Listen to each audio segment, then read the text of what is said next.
Students, in the previous class we are discussed about the properties of the nucleus. There are four properties. They are nuclear, charge, size, mass and density. In this class we will be discussing about the nuclear force. Students, we know that nucleus is formed due to the combination of number of protons and the number of neutrons. Clear? That protons and neutrons, generally they are called nucleons. Those nucleons are combined with some force of attraction. That means nuclear force is always attractive force. That force is exist between the nucleons. Nucleons means whether that is exist between two protons or two neutrons or proton and neutrons. Clear? That force, the holds the nucleus together inside the nucleus called nuclear force. Clear?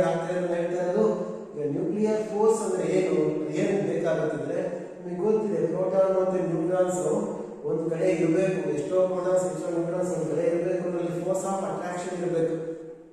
ಆ force of attraction ಯಾಕೆ ಬಂದಿದೆ ಅಂದ್ರೆ that is due to the nuclear force. ಅಂದ್ರೆ nuclear force ಏನ್ ಮಾಡುತ್ತೆ, nucleus ನ ಒಂದು ಕಡೆ ಹಿಡಿದಿರೋ ತರ ಮಾಡ್ತಾರೆ. Holding the nucleus together inside the nucleus. That force is called nuclear force. ಇಷ್ಟು ನಿಮಗೆ ಕ್ಲಿಯರ್ ಆಯ್ತು. ನ್ಯೂಕ್ಲಿಯರ್ ಫೋರ್ಸ್ ಅನ್ನೋದು ನ್ಯೂಕ್ಲಿಯಸ್ ಒಳಗಡೆ ಇರೋ ಫೋರ್ಸ್. ಅದು ಏನ್ ಮಾಡುತ್ತೆ ಅಂದ್ರೆ ಅದರಲ್ಲಿರೋ ನ್ಯೂಕ್ಲಿಯಸ್ ನ ಒಂದ್ ಕಡೆ ಇರೋ ತರ ನ್ಯೂಕ್ಲಿಯಸ್ ಹೊರಗಡೆ ಹೋಗದಂಗೆ ಅದೇನ್ ಮಾಡಿರುತ್ತೆ, ಹೋಲ್ಡ್ ಮಾಡಿರುತ್ತೆ. ಅದಾಯ್ತಲ್ವಾ? That is always attractive force. ಅದು ಗೊತ್ತಿದೆ, ನ್ಯೂಕ್ಲಿಯರ್ ಫೋರ್ಸ್ ಯಾವಾಗಲೂ ಅಟ್ರಾಕ್ಟಿವ್ ಫೋರ್ಸೇ ಆಗಿರುತ್ತೆ. ಅದು ಪ್ರೋಟಾನ್ ಮಧ್ಯೆ ಇದ್ರು ಕೂಡ ಇಟ್ ಈಸ್ ಆಲ್ವೇಸ್ ಅಟ್ರಾಕ್ಟಿವ್. ಅದು ಗೊತ್ತಿಲ್ಲ ನಿಮಗೆ ಕಾಲದಲ್ಲಿ. ಅಲ್ಲಿ ನ್ಯೂಕ್ಲಿಯರ್ ಫೋರ್ಸ್ ಒಂದ್ಸತಿ ಹೇಳ್ತೀನಿ, ನೀವು ಎಕ್ಸಾಮ್ ಯಾವ ತರ ಬರೀಬೇಕು ಅಂತ ನೋಡ್ಕೊಳ್ಳಿ. ನ್ಯೂಕ್ಲಿಯರ್ ಫೋರ್ಸ್ ಏನೇ ಬರೀತೀರಾ, ನ್ಯೂಕ್ಲಿಯರ್ ಫೋರ್ಸ್ ಅಂದ್ರೇನು? Nuclear force is the force which holding the nucleus together within the nucleus. Nucleus ಒಳಗಡೆ ಇರೋ ತರ ಹಿಡಿದಿರೋ ತರ ಮಾಡಿರೋ ಒಂದು ಫೋರ್ಸ್, ಅದನ್ನೇ ನಾವು ನ್ಯೂಕ್ಲಿಯರ್ ಫೋರ್ಸ್ ಅಂತ ಕರಿತೀವಿ. ನೀವು ಫಸ್ಟ್ ಈಗ ಹೆಡಿಂಗ್ ಬರ್ಕೊಳ್ಳಿ, ನ್ಯೂಕ್ಲಿಯರ್ ಫೋರ್ಸ್ ಅದರ ಡೆಫಿನೇಷನ್ ಅಂದ್ರೆ ಅದ್ರ ಮೀನಿಂಗ್ ಬರ್ಕೊಳ್ತೀವಿ. ನ್ಯೂಕ್ಲಿಯರ್ ಫೋರ್ಸ್ ಅಂದ್ರೆ ಏನು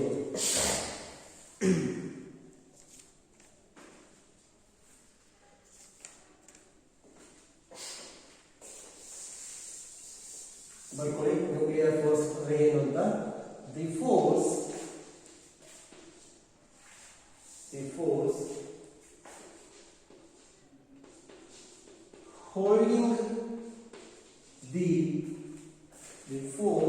holding the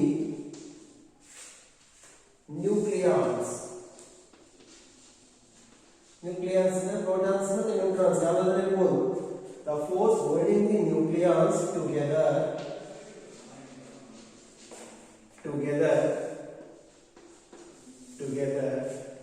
within the nucleus.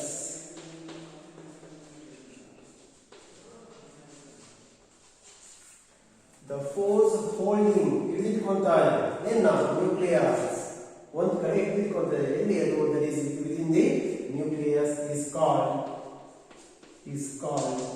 nuclear force. What is meant by nuclear force? Nuclear force is the force holding the nucleus together within the nucleus. Nucleus ಒಳಗಡೆ ಒಂದು ಕಡೆ ಇರಬೇಕು ಅಂದ್ರೆ ಯಾವುದೋ ಒಂದು ಫೋರ್ಸ್ ಆಫ್ ಅಟ್ರಾಕ್ಷನ್ ಇರಬೇಕಾಗುತ್ತೆ. ಒಂದೇ ಕಡೆ ಇರಬೇಕು ಅಂದ್ರೆ ಅದು ಯಾವುದು? That is called nuclear force. ಇದರಲ್ಲಿ ಇಂಪಾರ್ಟೆಂಟ್ ಡೆಫಿನೇಷನ್ ಗಿಂತ ಪ್ರಾಪರ್ಟೀಸ್ ಕೇಳ್ತಾರೆ, ಬಹಳ ಇಂಪಾರ್ಟೆಂಟ್. ಅದರಲ್ಲಿ ನೀವು 7 ಪ್ರಾಪರ್ಟೀಸ್ ಇದೆ, ಮಿನಿಮಮ್ 5 ಪ್ರಾಪರ್ಟೀಸ್ ಇದೆ, ನೀವು ತಿಳ್ಕೋಬೇಕು. ರೈಟ್ ಎನಿ 2 ಪ್ರಾಪರ್ಟೀಸ್ 3 ಪ್ರಾಪರ್ಟೀಸ್ ಅಂತ ಕೇಳ್ಬೋದು, ಬಟ್ ಎಲ್ಲ ಗೊತ್ತಿದ್ರೆ ಒಳ್ಳೆಯದು. ಕ್ಲಿಯರ್ ಆಗಿದೆ? ನೆಕ್ಸ್ಟ್ ಬಯೋಟೇನಿ properties of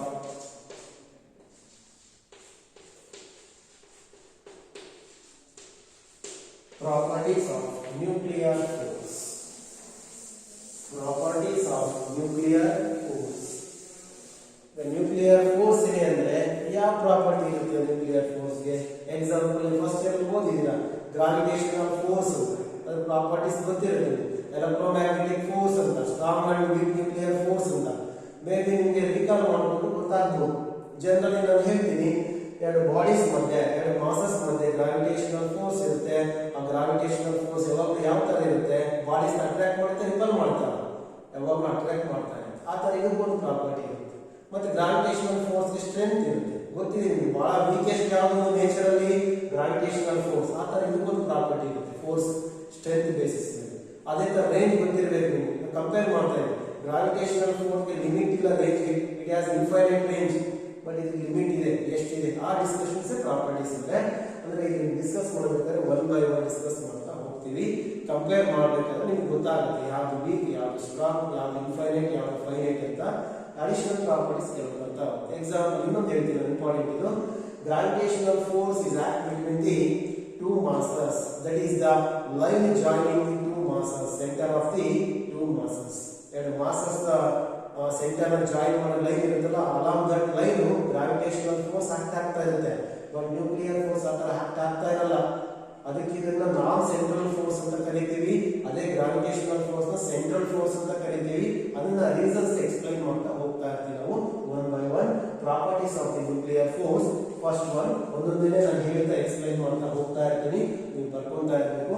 the first one, they are, ಬಹಳ ಇಂಪಾರ್ಟೆಂಟ್ ಎಲ್ಲ ಪ್ರಾಪರ್ಟೀಸ್ ಕೂಡ. They are strongest.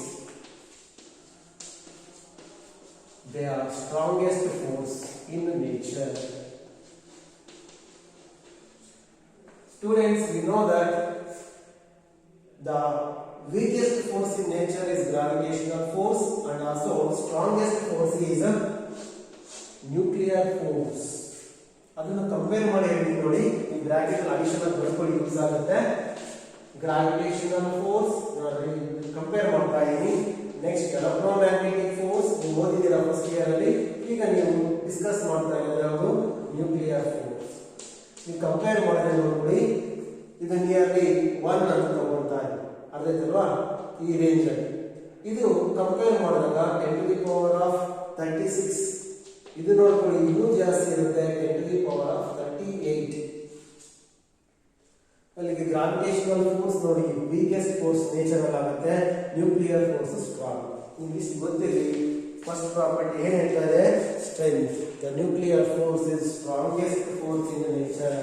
ಪ್ರಾಪರ್ಟೀಸ್ ಬರೆಯೋದ್ರೆ ಗೊತ್ತಿರಲಿ, ಕಂಪ್ಯಾರಿಸನ್ ನಿಮಗೆ ಅರ್ಥ ಆಗೋದಕ್ಕೆ ಮಾಡ್ತಾರೆ ಅಷ್ಟೇ. The second property is they R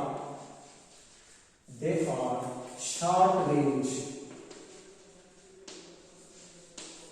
forces. ಇಲ್ಲೂ ಕೂಡ ಅಷ್ಟೇ, forces. The nuclear forces are short range forces. ಈಗ ನಾವು ಗ್ರಾವಿಟೇಷನಲ್ ಫೋರ್ಸಸ್ ತಗೊಂಡ್ರೆ ಮಾಸಸ್ ಮಧ್ಯೆ ಇರೋದು ರೇಂಜ್ ಇಲ್ಲ, ಇನ್ಫೈನೈಟ್. ಇದೊಂದು ಆಬ್ಜೆಕ್ಟ್ ಇಟ್ಕೊಂಡು ಇನ್ನೊಂದು ಆಬ್ಜೆಕ್ಟ್ ಎಲ್ಲೋ ಇಟ್ಕೊಳ್ಳಿ, ನೀವು ಎಷ್ಟು ಡಿಸ್ಟೆನ್ಸ್ ಅಲ್ಲಿ ಇಟ್ಕೊಳ್ಳಿ, ಅಲ್ಲಿ ಫೋರ್ಸ್ ಆಫ್ ಅಟ್ರಾಕ್ಷನ್ ಇದ್ದೇ ಇರುತ್ತೆ. That is called gravitational force. ಇಲ್ಲಿ ನೋಡ್ಕೊಳ್ಳಿ, ರೇಂಜ್ ಇನ್ಫೈನೈಟ್ ಇಲ್ಲ, ಶಾರ್ಟ್ ಇದೆ, ಬಹಳ ಕಡಿಮೆ ಡಿಸ್ಟೆನ್ಸ್ ಅಲ್ಲಿ ಮಾತ್ರ ಎಕ್ಸಿಸ್ಟ್ ಆಗುತ್ತೆ. ಅದು ಕೂಡ ಎಲ್ಲಿ ಅನ್ನೋದು ಜನರಲ್ ಹೇಳ್ತೀನಿ. ನಮಗೆ ನ್ಯೂಕ್ಲಿಯರ್ ಫೋರ್ಸ್ ಎಕ್ಸಿಸ್ಟ್ ಆಗೋದು ನ್ಯೂಕ್ಲಿಯಸ್ ಅಲ್ಲಿ.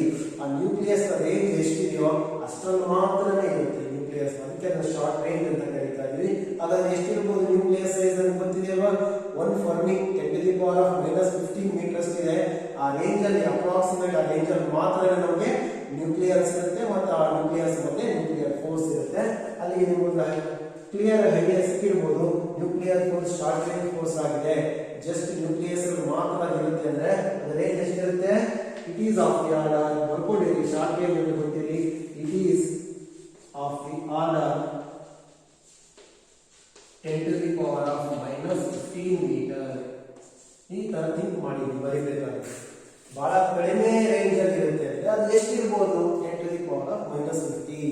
ಅದರ 1 ಫರ್ಮಿ ನ್ಯೂಕ್ಲಿಯಸ್ ನ ಸೈಜ್ ಎಷ್ಟಿರುತ್ತೋ ಅಪ್ರಾಕ್ಸಿಮೇಟ್ ಅಷ್ಟರಲ್ಲಿ ನಮಗೆ ಫೋರ್ಸ್ ಸ್ಟ್ರೆಂತ್ ಫೋರ್ಸ್ ಅಷ್ಟರಲ್ಲಿ ಮಾತ್ರ ಇರ್ತದೆ. Range is short range. The third one is they are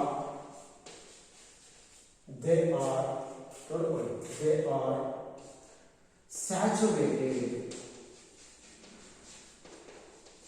forces.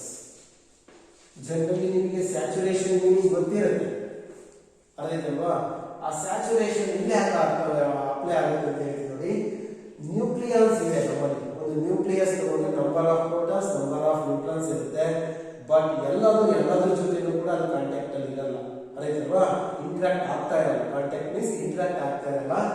Nuclear ಇದೆ ಅಂದ್ರೆ ಅದು ಸುತ್ತ ಇರೋ ಲಿಮಿಟೆಡ್ ನಂಬರ್ ಆಫ್ ನ್ಯೂಕ್ಲಿಯರ್ಸ್ ಇರುತ್ತೆ. ಎಕ್ಸಾಂಪಲ್ ಒಂದು ಪ್ರೋಟಾನ್ ಇದೆ ಅಂದ್ರೆ ಎಷ್ಟೋ ನ್ಯೂಟ್ರಾನ್ಸ್ ಎಷ್ಟೋ ಪ್ರೋಟಾನ್ ಜೊತೆ ಮಾತ್ರ ಅದು ಇಂಟ್ರಾಕ್ಟ್ ಆಗ್ತಾ ಇದೆ. ಅರ್ಥ ಆಗ್ತಾ ಇದು. ಹಾಗಾಗಿ ಲಿಮಿಟ್ ಇದೆ ಅದು ಇಂಟ್ರಾಕ್ಷನ್ ಆ force.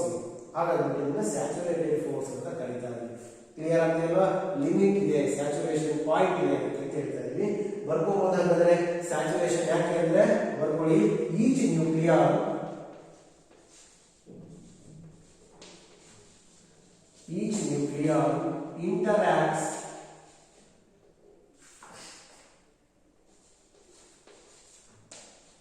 interacts with finite number of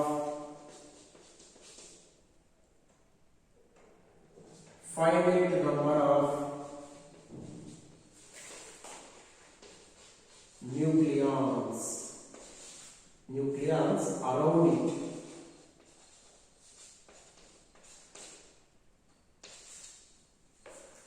ಒಂದು ನ್ಯೂಕ್ಲಿಯರ್ ಇದೆ ಅಂದ್ರೆ ಅದು ಸುತ್ತ ಇರೋ ಕೆಲವು ನ್ಯೂಕ್ಲಿಯರ್ ಜೊತೆ ಮಾತ್ರ ಅದು ಇಂಟ್ರಾಕ್ಟ್ ಆಗಿರುತ್ತೆ. ಹಾಗಾಗಿ ಅದಕ್ಕೆ ಲಿಮಿಟ್ ಇದೆ. ದಟ್ ಈಸ್ ಕಾಲ್ಡ್ ಸ್ಯಾಚುರೇಷನ್ ಅಂತ ಕರಿತೀವಿ. ಕ್ಲಿಯರ್ ಆಗಿದ್ದಕ್ಕೆ ಸ್ಯಾಚುರೇಷನ್ ಅಂತ ಕರಿತೀವಿ. ಒಂದು ನ್ಯೂಕ್ಲಿಯರ್ ಎಲ್ಲಾ ನ್ಯೂಕ್ಲಿಯರ್ ಜೊತೆ ಅದು ಇಂಟ್ರಾಕ್ಟ್ ಆಗಲ್ಲ, ಅದು ಸುತ್ತ ಇರೋ ಕೆಲವು ನ್ಯೂಕ್ಲಿಯರ್ ಜೊತೆ ಮಾತ್ರ ಇಂಟ್ರಾಕ್ಟ್ ಆಗುತ್ತೆ. ಹಾಗಾಗಿ ಇದನ್ನ ಸ್ಯಾಚುರೇಟೆಡ್ ಫೋರ್ಸ್ ಅಂತ ಕರಿತೀವಿ. ಕ್ಲಿಯರ್ ಆಗ್ತಾ ಇದೆ ನಾನು ಹೇಳ್ತಾ ಇರೋದು? Strongest force, short range force, saturated force. Similarly, clear ಆಗ್ತಾ ಇದೆ ನಿಮಗೆ?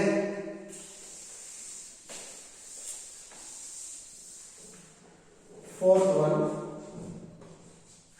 nuclear force. That means they are charge independent.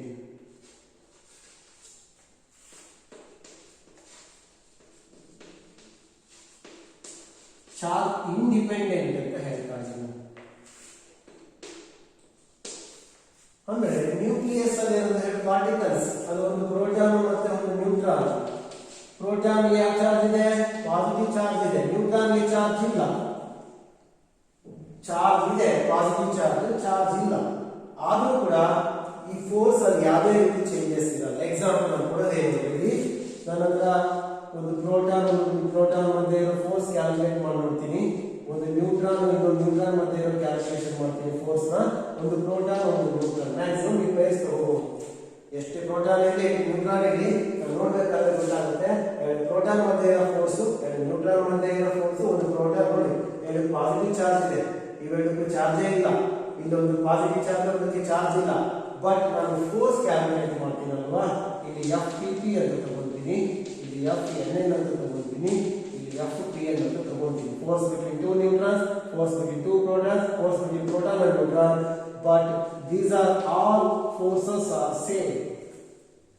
ಅಲ್ಲಿ ನಾನು ಏನು ಕನ್ಕ್ಲೂಡ್ ಮಾಡಬಹುದು, ಚಾರ್ಜ್ ಮೇಲೆ ಡಿಪೆಂಡ್ ಆಗಿಲ್ಲ ಫೋರ್ಸ್. ಯಾವುದೇ ಪೇರ್ ತಗೊಂಡು ನೋಡಿ ನೀವು, ಫೋರ್ಸ್ ಅಲ್ಲಿ ಏನು ಚೇಂಜಸ್ ಬರ್ತಾ ಇಲ್ಲ, ಸೇಮ್ ಬರ್ತಾ ಇದೆ. ಅಲ್ಲಿ ಡಿಪೆಂಡ್ ಇಂಡಿಪೆಂಡೆಂಟ್ ಚಾರ್ಜ್ ಇದಕ್ಕಿದೆ, ಇದಕ್ಕಿಲ್ಲ. ಆದ್ರೂ ಕೂಡ ಫೋರ್ಸ್ ಅಷ್ಟೇ ಬರ್ತಾ ಇದೆ. ಅಲ್ಲಿ ಚಾರ್ಜ್ ಏನು ಎಫೆಕ್ಟ್ ಮಾಡ್ತಾ ಇಲ್ಲ ನ್ಯೂಕ್ಲಿಯರ್ ಫೋರ್ಸ್ ಮೇಲೆ. Nuclear force is independent of charge. Charge ಇರಲಿ ಇಲ್ಲದಿರಲಿ ಏನೇ ಇರಲಿ, ಅದು ಯಾವುದೇ ರೀತಿ ನಮ್ಮ ಫೋರ್ಸ್ ಅಲ್ಲಿ ವೇರಿಯೇಷನ್ ಮಾಡ್ತಾ ಇಲ್ಲ. ಹಾಗಾಗಿ ನಾವು ಕನ್ಕ್ಲೂಡ್ ಮಾಡಬಹುದು ಏನಂತ, nuclear force is charge independent. Nuclear force is charge independent. Bracket ಅಲ್ಲಿ ರೀಸನ್ ಬರ್ಕೊಳ್ಳಿ. The force between two protons is always equal to the force between the two neutrons. ನೋಡಿ ಅದು ಚಾರ್ಜ್ ಇದೆ, ಇವೆರಡಕ್ಕೂ ಚಾರ್ಜ್ ಇಲ್ಲ, ಆದ್ರೂ ಈಕ್ವಲ್ ಇದೆ ಫೋರ್ಸ್. ನೆಕ್ಸ್ಟ್ ಟೈಮ್ ತಗೊಂತಾ ಇದೀನಿ opposite, ಒಂದು ಚಾರ್ಜ್ ಇದೆ, ಪ್ರೋಟಾನ್ ಗೆ ಪಾಸಿಟಿವ್ ಚಾರ್ಜ್, ನ್ಯೂಟ್ರಾನ್ ಇಲ್ಲ, ಆದ್ರೂ ಕೂಡ first one second one equal ಇದೆ. ಅಲ್ಲಿ ಚಾರ್ಜ್ ಏನಾದ್ರು ಎಫೆಕ್ಟ್ ಮಾಡ್ತಾ ಇಲ್ಲ ಅಂತ ಯೋಚನೆ ಮಾಡಿ ಇಲ್ಲ. ಯಾಕಂದ್ರೆ ಚಾರ್ಜ್ ಇರಲಿ ಇಲ್ಲದಂಗೆ ಇಲ್ಲಿ ಫೋರ್ಸ್ ಮಾತ್ರ ಈಕ್ವಲ್ ಬರ್ತಾ ಇದೀವಿ. ಯಾಕೆಂದ್ರೆ ಚಾರ್ಜ್ ಸೇಮ್ ಇರುತ್ತೆ. Charge is independent. The nuclear force is independent on charge. They are charge independent. Next, fifth one, they are. ಸುಮ್ಮನೆ ಬರೆಯೋದ್ರಿಂದ ಇಂಪಾರ್ಟೆಂಟ್ ಆಗಲ್ಲ, ಮೀನಿಂಗ್ ತಿಳ್ಕೋಬೇಕು. ಪ್ರಾಕ್ಟಿಕಲ್ ಬರೆಸ್ತಾರಲ್ಲ ಎಕ್ಸ್ಟ್ರಾನೇ, ನಿಮ್ಮ ಕೈ ಎಬಿಲಿಟಿ ಇದ್ರೆ ಮಾತ್ರ ಅದನ್ನ ಓದ್ಕೊಳ್ಳಿ. ಬಟ್ ಗೊತ್ತಿದ್ರೆ ಚೆನ್ನಾಗಿ ಎಕ್ಸ್ಪ್ಲೈನ್ ಮಾಡಿ ಅರ್ಥ ಮಾಡಿಕೊಂಡ್ರೆ ಚೆನ್ನಾಗಿ. They are spin dependent.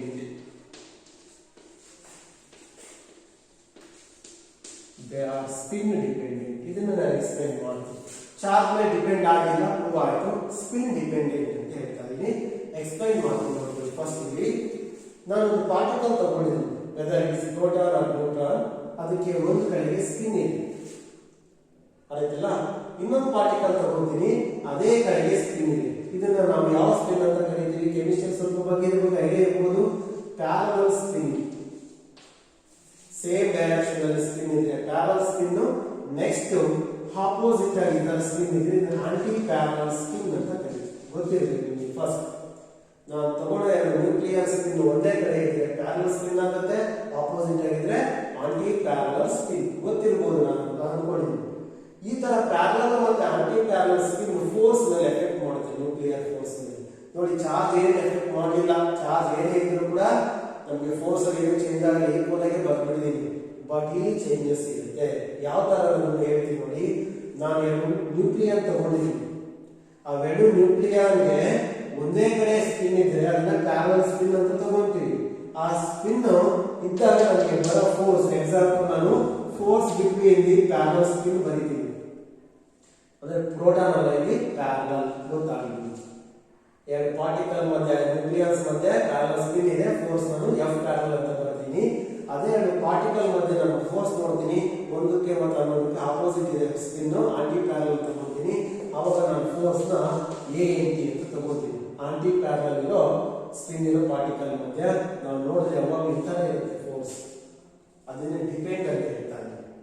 Force spin ಮೇಲೆ ಡಿಪೆಂಡ್ ಆಗಿರುತ್ತೆ. ಯಾವಾಗ ಪ್ಯಾರಲಲ್ ಸ್ಪಿನ್ ಇರುತ್ತೋ ಬಹಳ ಫೋರ್ಸ್ ಎಕ್ಸಿಸ್ಟ್ ಆಗುತ್ತೆ ಅಂತ ನ್ಯೂಕ್ಲಿಯಸ್ ಮತ್ತೆ ಆಂಟಿ ಪ್ಯಾರಲಲ್ ಸ್ಪಿನ್ ಇದ್ದಾಗ ಒಂದ್ ಮೇಲೆ ಒಂದು ಕೆಳಗೆ ಆಪೋಸಿಟ್ ಆಗಿದೆ ಅಂತ ತಗೊಂಡ್ರೆ ಆಂಟಿ ಪ್ಯಾರಲಲ್ ಆಗುತ್ತೆ, ಅವಾಗ ಫೋರ್ಸ್ ಕಡಿಮೆ ಇರುತ್ತೆ. ಅಲ್ಲಿ ನಾನು ಏನಂತ ಕೇಳಬೇಕು? ಸ್ಪಿನ್ ಮೇಲೆ ಡಿಪೆಂಡ್ ಆಗಿದೆ ಆಗಿಲ್ವಾ? ಆಗಿದೆ. ಆಗಿರೋದಕ್ಕೆ ಮತ್ತೆ ಜಾಸ್ತಿ ಕಡಿಮೆ ಆಗಿದೆ. ಅದು ಯಾವ ತರ ಅನ್ನೋದನ್ನ ನೀವು ಅರ್ಥ ಮಾಡ್ಕೊಳ್ಳೋದು ಇಷ್ಟೆಲ್ಲ ಇದೆ. ಚಾರ್ಜ್ ಡಿಪೆಂಡ್ ಆಗಿಲ್ಲ, ಆಗಿಲ್ಲ. ಸ್ಪಿನ್ ಡಿಪೆಂಡ್ ಆಗಿದೆಯಾ? ಆಗಿದೆ. ಅದನ್ನ ನೀವು ಬರ್ಕೊಳ್ಳಿ. ಮತ್ತೆ force between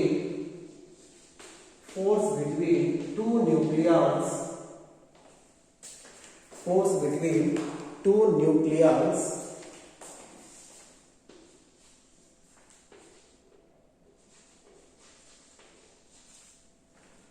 force between two nucleons have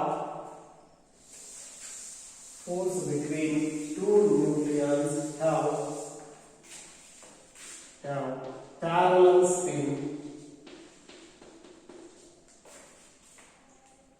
The force between two nucleons, ಯಾವ ಕೇಸ್ ತಗೋತಾ ಇದೀನಿ? parallel spin is greater than, ಯಾವಾಗಲೂ ಜಾಸ್ತಿ ಇರುತ್ತೆ. ಯಾವುದು ಕಂಪೇರ್ ಮಾಡಿದಾಗ greater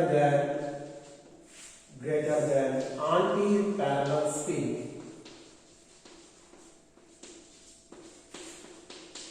ನೀವು ಅರ್ಥ ಮಾಡ್ಕೊಂಡಿದ್ದೀರಿ. ಪ್ಯಾರಲಲ್ ಸ್ಪಿನ್ ಇದ್ದಾಗ ಫೋರ್ಸ್ ಜಾಸ್ತಿ ಇರುತ್ತೆ ಆಂಟಿ ಪ್ಯಾರಲಲ್ ಸ್ಪಿನ್ ಗಿಂತ. ಪ್ಯಾರಲಲ್ ಸ್ಪಿನ್ ಇರೋ ನ್ಯೂಕ್ಲಿಯಸ್ ಮಧ್ಯೆ ಫೋರ್ಸ್ ನೋಡಿದ್ರೆ ಜಾಸ್ತಿ ಇರುತ್ತೆ, ಆಂಟಿ ಪ್ಯಾರಲಲ್ ಇರೋ ಸ್ಪಿನ್ ನೋಡಿದ್ರೆ ಕಡಿಮೆ ಇರುತ್ತೆ. ಅದಕ್ಕೆ ಸ್ಪಿನ್ ಮೇಲೆ ಡಿಪೆಂಡ್ ಅಂತ ಹೇಳ್ತಾ ಇದ್ದೀನಿ. ಟೋಟಲ್ 5 ಪ್ರಾಪರ್ಟೀಸ್ ಹೇಳಿದ್ದೀನಿ. ಇನ್ನೊಂದು ಏನೇನಿದು ಪ್ರಾಪರ್ಟೀಸ್ ಇದೆ ಕ್ಲಿಯರ್ ಆಗಿಲ್ಲ ಅದು? They are spin dependent. The sixth one is they are exchange forces. Always ನಿಮಗೆ ಗೊತ್ತಿದೆ ಅಂತ ಅನ್ಕೊಂಡಿದ್ದೀನಿ.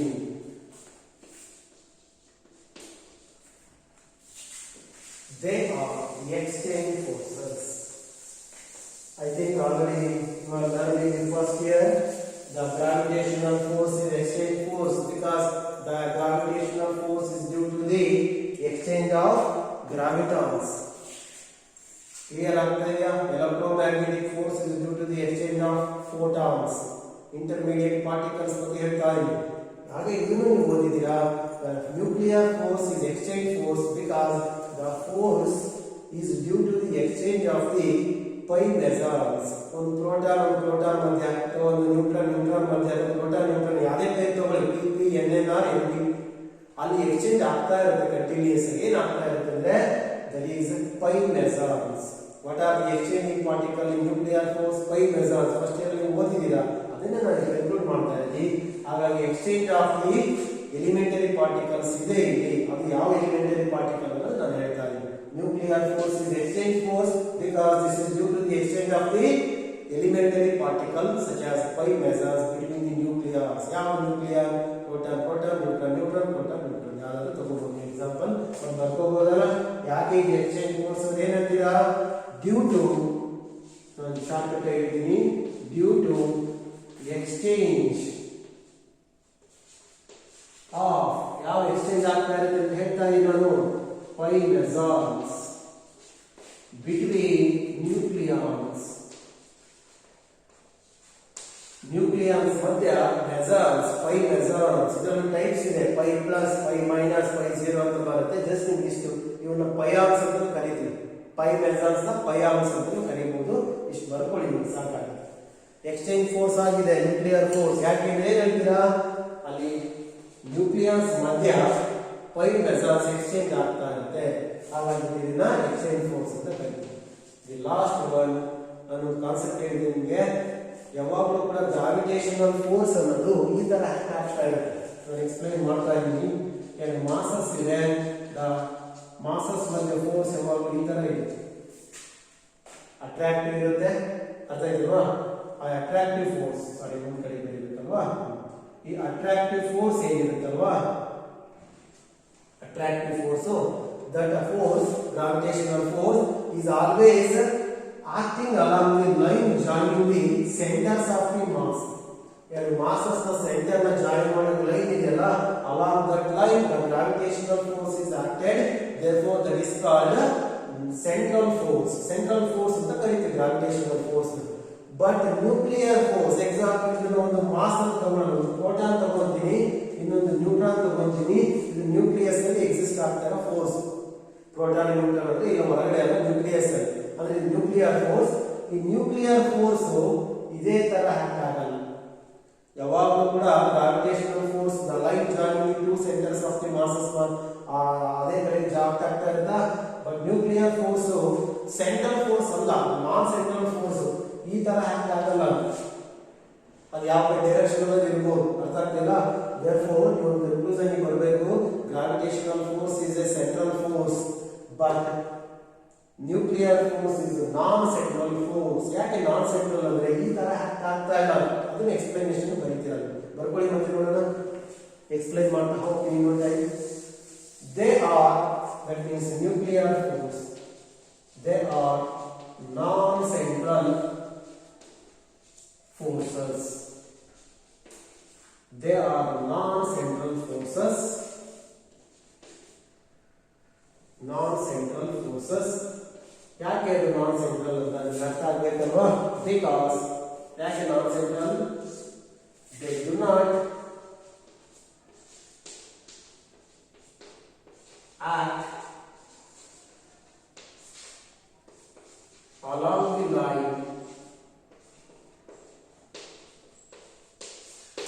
They do not act. Gravitational force act along the line joining the centers, but nuclear force do not act along the line joining the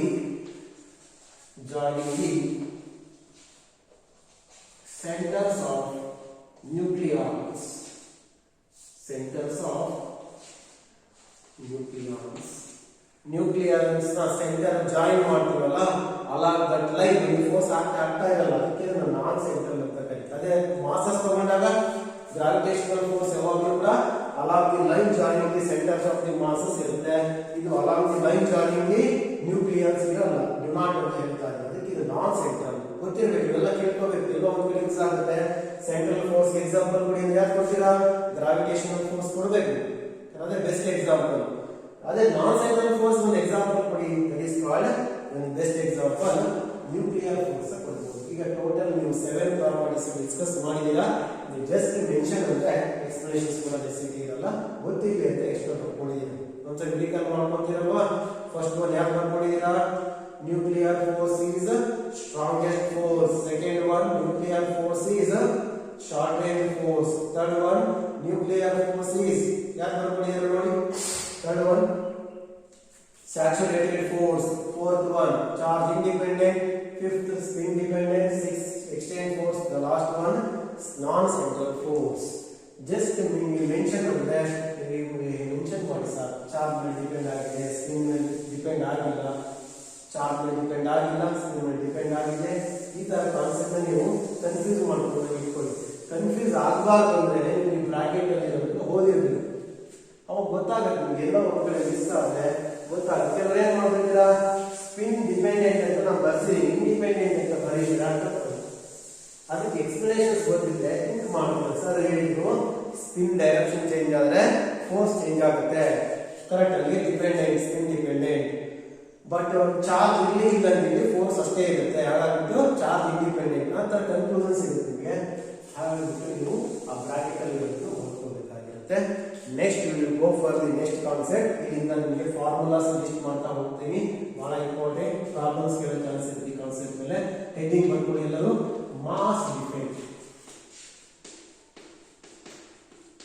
Mass defect, the symbolic representation is delta M.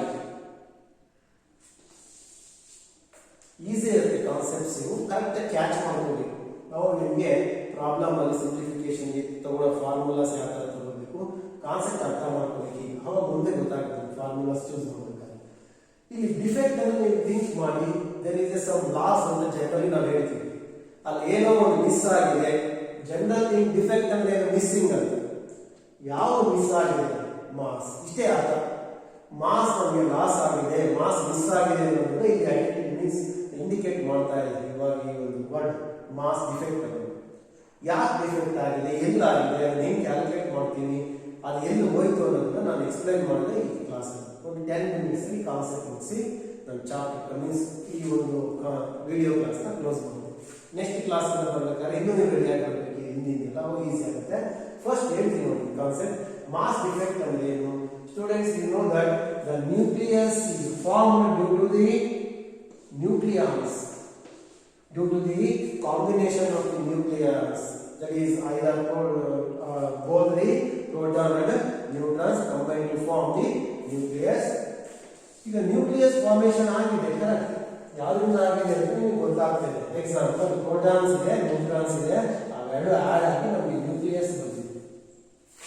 ಇಲ್ಲಿ nucleus ಸ್ವಲ್ಪ ಯೋಚನೆ ಮಾಡಬೇಕು. ನನ್ನ ಹತ್ರ ಎಷ್ಟು 10 protons ಇದೆ, 15 neutrons ಇದೆ. ಅವೆರಡು ಕಂಬೈನ್ ಆದಾಗ ನನಗೆ ಅವೆರಡು ಮಧ್ಯೆ ಯಾವ ಫೋರ್ಸ್ ಇದೆ? Nuclear force. Nuclear force that holds the nucleus inside the nucleus together ಅಂತ ಹೇಳಿದ್ವಿ. ಅವೆರಡರಿಂದ ನ್ಯೂಕ್ಲಿಯಸ್ ಫಾರ್ಮೇಷನ್ ಆಗಿದೆ. ಈ ನ್ಯೂಕ್ಲಿಯಸ್ ಬಂದ ಮೇಲೆ ಅದು rest mass of the nucleus ನಾನು ಎಂ ಅಂತ ತಗೊಂಡಿದ್ದೀನಿ.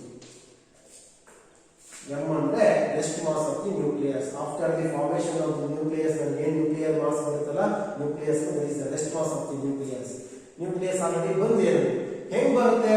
Due to is constituents. Nucleus ಅಲ್ಲಿ ಕಾನ್ಸ್ಟಿಟ್ಯೂಯೆಂಟ್ಸ್ ಯಾವುದು? ಪ್ರೋಟಾನ್ ಮತ್ತೆ ನ್ಯೂಟ್ರಾನ್. ಹಾಗಾಗಿ ನಾನು ಫಸ್ಟ್ ಪ್ರೋಟಾನ್ ಮಾಸ್ ಕ್ಯಾಲ್ಕುಲೇಟ್ ಮಾಡ್ತೀನಿ. ಹೆಂಗ್ ಮಾಡ್ತೀನಿ? ಪ್ರೋಟಾನ್ ಮಾಸ್ ಫಸ್ಟ್ ಹೇಳ್ಬಿಟ್ಟಿದ್ದೀನಿ ನಾನು. Number of protons into mass of each proton. Neutron mass into ಏನ್ ಮಾಡ್ತೀನಿ? a minus z. n ಅಂದ್ರೆ ಏನು? a minus z ಇಂಟು ಅದರ ಒಂದೊಂದು ಮಾಸ್ m ಅಂತ ತಗೊಂಡ್ತೀನಿ. ಅಲ್ಲಿಗೆ ನಾನು ಇಲ್ಲಿ ಬರ್ಕೊಂಡಿರೋದು ಕಂಪ್ಲೀಟ್ ಏನು? Mass of the constituents. ಎಷ್ಟು ಪ್ರೋಟಾನ್ ಇದೆ, ಎಷ್ಟು ನ್ಯೂಟ್ರಾನ್ ಇದೆ, ಅದು ಕಂಪ್ಲೀಟ್ ಮಾಸ್ ನ ತಗೊಂಡಿದ್ದೀನಿ. therefore the left side represents the mass of the constituents, the right side represents the rest mass of the nucleus. ನಾವು ಹೇಳ್ಕೊಂಡು ನೀಟಾಗಿ ಮಾಡಿ ಸರ್. ನೀವು ಥಿಂಕ್ ಮಾಡಿ, ಈ ಲೆಫ್ಟ್ ಸೈಡ್ ಏನು ನ್ಯೂಕ್ಲಿಯನ್ಸ್ ಇದೆಯಲ್ವಾ, ಇವು ಕಂಬೈನ್ ಆದಾಗ ನಮಗೆ ನ್ಯೂಕ್ಲಿಯಸ್ ಬಂದಿರೋದು. ಇದರ ಮಾಸ್ ಎಷ್ಟಿರುತ್ತೋ ಅಷ್ಟೇ ಇರಬೇಕು ನಮ್ಮ ಪ್ರಕಾರ. ಇಲ್ಲಿ 10 ಪ್ರೋಟಾನ್ 15 ನ್ಯೂಟ್ರಾನ್ ಸೇರಿದಾಗ ಎಷ್ಟು ಮಾಸ್ ಬಂದಿದೆಯೋ, ಎಷ್ಟು ಬಂದಿದೆ ಅಷ್ಟೇ ಇರಬೇಕು. ಬಟ್ ಇಲ್ಲಿ ಇರಲ್ಲ, ಲಾಸ್ ಆಗಿದೆ. ಅಂದ್ರೆ rest mass is always less than the constituents mass. ನನಗೆ ರೆಸ್ಟ್ ಮಾಸ್ ಸಿಕ್ಕಿರೋದು ಎಂ ಅಂತ ತಗೊಂಡಿದ್ರಲ್ಲ, ಇದು ಮಾಸ್ ತೋರಿಸ್ತಾ ಇದ್ದೀನಿ. ಯಾವಾಗಲೂ ಕೂಡ ಹೀಗಿರುತ್ತೆ. ಮುಂಚೆ ಇರೋಷ್ಟು ಇರಲ್ಲ, ಕಡಿಮೆ ಆಗಿದೆ. ಇದು ಲೆಸ್ ದೆನ್ ಅಂತ ಬರೀತಾ ಇದ್ದೀನಿ. Rest mass of the nucleus is always greater less than the constituents mass. ಆ constituents mass is always greater than the rest mass. After the formation nucleus loss its mass. ಎಲ್ಲೋ mass ಹೋಗಿದೆ, ಕಳ್ಕೊಂಡಿದೆ. ಇದು mass ಆಗಿದೆ, ಅರಿತಲ್ಲ? Loss ಅನ್ನೋದು mass ಅನ್ನೋದು loss ಆಗಿದೆ. ಅದನ್ನೇ ಇಲ್ಲಿ ಹೇಳ್ತಾ ಇದ್ದೀವಿ, ಮಾಸ್ ಡಿಫೆಕ್ಟ್. ಯಾವ ಟೈಮಲ್ಲಿ ಮಾಸ್ ಲಾಸ್ ಆಯಿತು, ಡಿಫೆಕ್ಟ್ ಆಯಿತು? ಒಂದೇ ವರ್ಡಲ್ಲಿ ಆನ್ಸರ್ ಮಾಡಬಹುದು. During the formation of the nucleus. ಒಂದು ನ್ಯೂಕ್ಲಿಯಸ್, ಯಾವುದೇ ಒಂದು ನ್ಯೂಕ್ಲಿಯಸ್ ಫಾರ್ಮೇಷನ್ ಆಗಲಿ, ಅಲ್ಲಿ ಲಾಸ್ ಆಗಿರುತ್ತೆ ಮಾಸ್. ಯಾಕೆ ಆಗಿರುತ್ತೆ, ಎಷ್ಟಾಗಿರುತ್ತೆ ಅಂತ ಈಗ ಹೇಳ್ತೀನಿ ನೋಡಿ. ಆ ಲಾಸ್ ಆಗಿದೆ ಅಲ್ವಾ ಮಾಸ್ ಏನಾಗಿದೆ? ಲಾಸ್ ಆಗಿದೆ. according to mass energy relation, Einstein mass energy relation, E is equal to mc square. ಎಲ್ಲಿ ನಮಗೆ ಮಾಸ್ ಇರುತ್ತೋ ಅದು ಏನಾಗಿ ಕನ್ವರ್ಟ್ ಆಗಿರುತ್ತೆ ಎನರ್ಜಿ. ಎಲ್ಲಿ ಮಾಸ್ ಇಲ್ಲಂಗಾಗಿದೆ, ಎಷ್ಟೋ ಮಾಸ್ ಬಂದಿದೆ, ಎಷ್ಟೋ ಇದೆ, ಆ ಮಾಸ್ ಏನಾಗಿರುತ್ತೆ ಎನರ್ಜಿಯ ಕನ್ವರ್ಟ್ ಆಗಿರುತ್ತೆ. ಅದನ್ನು ಹೇಳ್ತಾ ಇದ್ದೀವಿ. ಮಾಸ್ ಇಲ್ಲ ಅಂದ್ರೆ ಏನಾಗಿರುತ್ತೆ ಸರ್, ಎನರ್ಜಿ ಆಗಿರುತ್ತೆ. ಆ ಎನರ್ಜಿ ಆಗಿರುತ್ತೆ ಕರೆಕ್ಟ್. ಇಲ್ಲಿ ಆ ಎನರ್ಜಿ ಎಲ್ಲೋ ರಿಲೀಸ್ ಆಗಿರೋಲ್ಲ, ನ್ಯೂಕ್ಲಿಯಸ್ ಒಳಗಡೆ ಇರುತ್ತೆ. ಹೆಂಗೆ ಸರ್ ಅಂದ್ರೆ that is in the form of nuclear energy. Nuclear energy ಅಂದ್ರೆ ಏನು ಅಂತ ಹೇಳ್ತೀವಿ ನೋಡಿ. The energy which binds the nucleus inside the nucleus. ಇಲ್ಲಿ ಪ್ರೋಟಾನ್ ನ್ಯೂಟ್ರಾನ್ ಸುಮ್ಮನೆ ಕಂಬೈನ್ ಆಗಲ್ಲ, ಅದಕ್ಕೆ ಫೋರ್ಸ್ ಒಂದು ಎನರ್ಜಿ ಬೇಕು. ಎಷ್ಟೋ ಎನರ್ಜಿ ಬೇಕು, ಎನರ್ಜಿ ನಾವು ಕೊಡೋಕೆ ಬರಲ್ಲ, ಅದೇ ಜನರೇಟ್ ಮಾಡ್ಕೊಂಡಿದೆ. ಮಾಸ್ ಲಾಸ್ ಮಾಡ್ಕೊಳುತ್ತೆ ಫಾರ್ಮೇಶನ್ ಆಗ್ಬೇಕಾದ್ರೆ. ಆ ಮಾಸ್ ಲಾಸ್ ಆಗಿರೋ ಎನರ್ಜಿ ಕನ್ವರ್ಟ್ ಆಗಿ ರಿಲೀಸ್ ಆಗಿರಲ್ಲ, ನ್ಯೂಕ್ಲಿಯಸ್ ಒಳಗಡೆ ನ್ಯೂಕ್ಲಿಯರ್ ಎನರ್ಜಿ ಆಗಿ ಇರುತ್ತೆ. ಆ ಎನರ್ಜಿ ಯೂಸ್ ಏನು ಸರ್ ಅಂದ್ರೆ the nuclear energy binds the nucleus. ಈ ಪ್ರೋಟಾನ್ ನ್ಯೂಟ್ರಾನ್ ಕಂಬೈನ್ ಆಗಿರೋ ಎನರ್ಜಿ ಬೇಕು. ಆ energy bind loss of mass ಇಂದ ಬಂದಿರುತ್ತೆ, ಆರ್ ಮಾಸ್ ಡಿಫೆಕ್ಟ್ ಇಂದ ಬಂದಿರುತ್ತೆ. ಎಷ್ಟು ಅನ್ನೋದನ್ನ ನಾವು ಐನ್ಸ್ಟೈನ್ ಮಾಸ್ ಎನರ್ಜಿ ರಿಲೇಷನ್ ಅಲ್ಲಿ ಫೈಂಡ್ ಔಟ್ ಮಾಡ್ಕೊಂಡು ಯೂಸ್ ಮಾಡ್ಕೊಂಡು. ಇಷ್ಟು ಕ್ಲಿಯರ್ ಆಗಿ ನಿಮಗೆ ಈ ಜನರಲ್ ಡೆಫಿನೇಷನ್ ಹೇಳಿದ್ದು. ಆಕ್ಚುಲಿ ಎಕ್ಸಾಮ್ ಬರೆಯೋದಲ್ಲ, ಕಾನ್ಸೆಪ್ಟ್ ತಲೆ ಹೋಗಿ ಅಂತ ಹೇಳಿದ್ದು. ಅಲ್ಲಿಗೆ ಮಾಸ್ ಡಿಫೆಕ್ಟ್ ಅಂದ್ರೆ ಏನಂತ ತಲೆ ಬಂದು ನಿಮಗೆ ಮಾಸ್ ಲಾಸ್ ಆಗುತ್ತೆ ಒಂದು ನ್ಯೂಕ್ಲಿಯಸ್ ಫಾರ್ಮೇಶನ್ ಆಗಬೇಕಾದ್ರೆ. That is due that mass is converted into energy. Main points. ಯಾವುದೇ ನ್ಯೂಕ್ಲಿಯಸ್ ಫಾರ್ಮೇಶನ್ ಆಗಬೇಕಾದ್ರೆ ಮಾಸ್ ಲಾಸ್ ಆಯಿತು, ಆ ಮಾಸ್ ಎನರ್ಜಿಯ ಕನ್ವರ್ಟ್ ಆಗಿರುತ್ತೆ, ಬಟ್ ಎನರ್ಜಿ ರಿಲೀಸ್ ಆಗಿರಲ್ಲ, ನ್ಯೂಕ್ಲಿಯಸ್ ಒಳಗಡೆ ಇರುತ್ತೆ. ಯಾವ ಫಾರ್ಮ್ ಅಲ್ಲಿ ಇರುತ್ತೆ? ನ್ಯೂಕ್ಲಿಯರ್ ಎನರ್ಜಿ ಫಾರ್ಮ್ ಅಲ್ಲಿ. ನ್ಯೂಕ್ಲಿಯರ್ ಎನರ್ಜಿ ಯಾಕೆ ಯೂಸ್ ಆಗುತ್ತೆ? To bind the or to hold the nucleus together inside the nucleus. Proton neutron ಎಲ್ಲ ಒಳಗಿರಬೇಕು, ನ್ಯೂಕ್ಲಿಯರ್ ಎನರ್ಜಿ ಬೇಕಾಗಿರುತ್ತೆ. ಆ ಎನರ್ಜಿ ಅದೇ ಜನರೇಟ್ ಮಾಡ್ಕೊಂಡಿರುತ್ತೆ, ನಾವು ಸಪ್ಲೈ ಮಾಡಿಲ್ಲ. ಎನರ್ಜಿ ಸುಮ್ಮನೆ ಬರಲ್ಲ, ಮಾಸ್ ಲಾಸ್ ಇಂದ ಬರುತ್ತೆ. ಆ ಮಾಸ್ ಲಾಸ್ ಆಗಿದೆ ಅನ್ನೋದನ್ನ ನಾನು ಹೇಳ್ತಾ ಇದ್ದೀನಿ. ಕ್ಲಿಯರ್ ಆಯ್ತಲ್ವಾ? ಈಗ ನೀವು ಹೇಳ್ಬೋದು ಎಷ್ಟು ಮಾಸ್ ಲಾಸ್ ಆಗಿದೆ ಅಂತ ಹೆಂಗೆ ಕ್ಯಾಲ್ಕುಲೇಟ್ ಮಾಡ್ತೀವಿ ನೋಡಿ, ಈಸಿ ಇರುತ್ತೆ. ನನ್ನ ಕಡೆ ಎಕ್ಸಾಂಪಲ್ ಸುಮ್ಮನೆ ಹೇಳ್ತಾ ಇದ್ದೀನಿ. ಇಲ್ಲಿ 20 ಎಲೆಕ್ಟ್ರಾನ್ ವೋಲ್ಟ್ ಇರುತ್ತೆ. ಏನ್ ಮಾಡಿದ್ದೀನಿ ನಾನು? ಕಾನ್ಸ್ಟಿಟ್ಯೂಯೆಂಟ್ ಮಾಸ್ ತಗೊಂಡಿದ್ದೀನಿ. ಇದೇನಾಗಿರುತ್ತೆ? Greater than 20 less than 20. ಯಾವಾಗ ಏನಾಗಿರುತ್ತೆ? ಕಡಿಮೆ ಇರುತ್ತೆ ನ್ಯೂಕ್ಲಿಯಸ್. ನಾನು 18 ಎಲೆಕ್ಟ್ರಾನ್ ವೋಲ್ಟ್ ಬರೀತೀನಿ. What is the defect in mass ಅಂದ್ರೆ ಈಸಿಯಾಗಿ ಹೇಳ್ಬಿಡ್ತೀವಿ. ನ್ಯೂಮೆರಿಕಲ್ ವ್ಯಾಲ್ಯೂಸ್ ಕೊಟ್ಟಿರೋದ್ರಿಂದ ಮುಂಚೆ ಇದ್ದಿದ್ದಕ್ಕೂ ಆಮೇಲೆ ಇದ್ದಿದ್ದಕ್ಕೂ ಡಿಫರೆನ್ಸ್ ಲಾಸ್ ಎಷ್ಟು? 2. What is the delta M here in this example? 2 electron volt. ಇದು ಹೆಂಗ್ ಫೈಂಡ್ ಔಟ್ ಮಾಡಿದೆ ಸರ್? ಡೆಫಿನೇಷನ್ ಈಗ ಅಪ್ಲೈ ಮಾಡ್ಕೊಂತೀನಿ ನಾನು. ನಾವು constituent mass minus rest mass ಮಾಡಿದ್ರೆ ನಾನು ಅದನ್ನೇ ಮಾಡಿದ್ವಿ. 2 ಹೆಂಗ್ ಬಂತು? ಕಾನ್ಸ್ಟಿಟ್ಯೂಯೆಂಟ್ ಮಾಸ್ 20 ತಗೊಂಡೆ ಮೈನಸ್ rest mass 18 ತಗೊಂಡೆ, the remaining is 2 electron volt. That is the definition for mass defect. Generally think ಮಾಡೋದು ಗೊತ್ತಿದೆ ನಿಮಗೆ. according to the board examination ನಿಮಗೆ ಏನು ಬರೀಬೇಕು ಅದನ್ನೇ ಬರ್ಕೋಬೇಕು ಅಷ್ಟೇ. ಕ್ಲಿಯರ್ ಆಯ್ತಲ್ವಾ? ಈಗ ಮಾಸ್ ಡಿಫೆಕ್ಟ್ ಡೆಫಿನೇಷನ್ ಬರ್ಕೊಳ್ಳಿ. Mass defect it is the, ಈ ಕಾನ್ಸೆಪ್ಟ್ ಯಾರು ಅರ್ಥ ಆಗಿದೆಯೋ ಡೆಫಿನೇಷನ್ ಅರ್ಥ ಆಗುತ್ತೆ. ಈಸಿ ಇದೆ, ಕಷ್ಟದೇನಲ್ಲ. It is the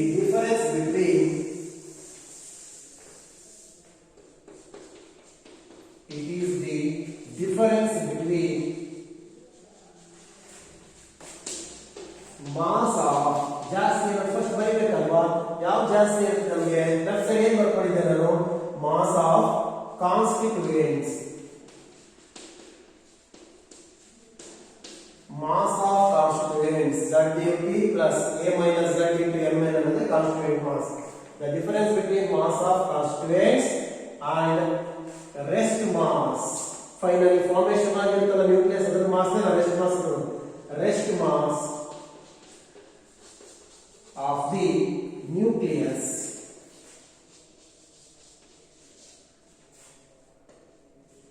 it is the difference between mass of the constituents and rest mass of the nucleus.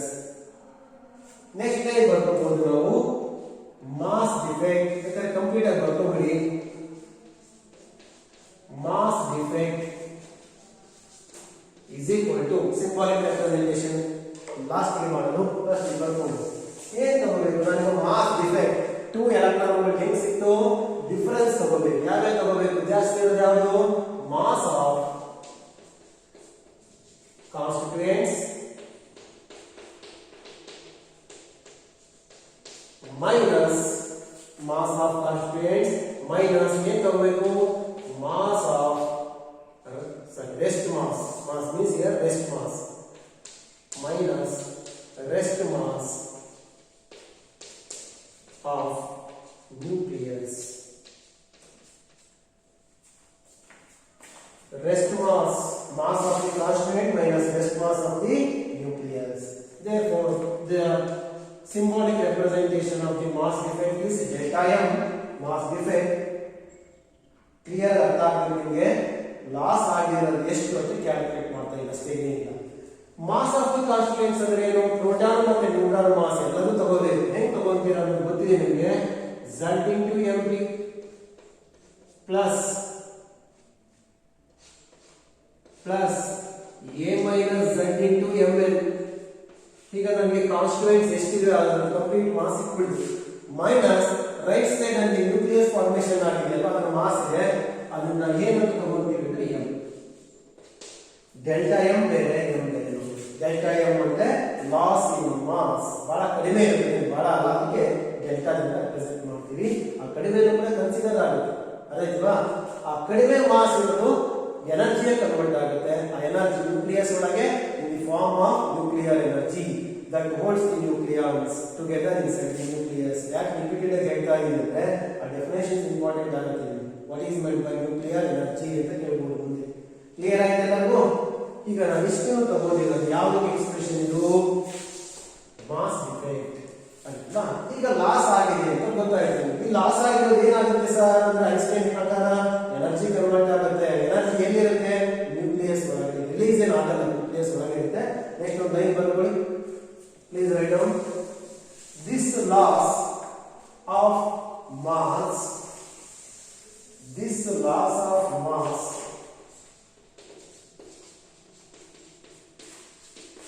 this loss of mass is converted into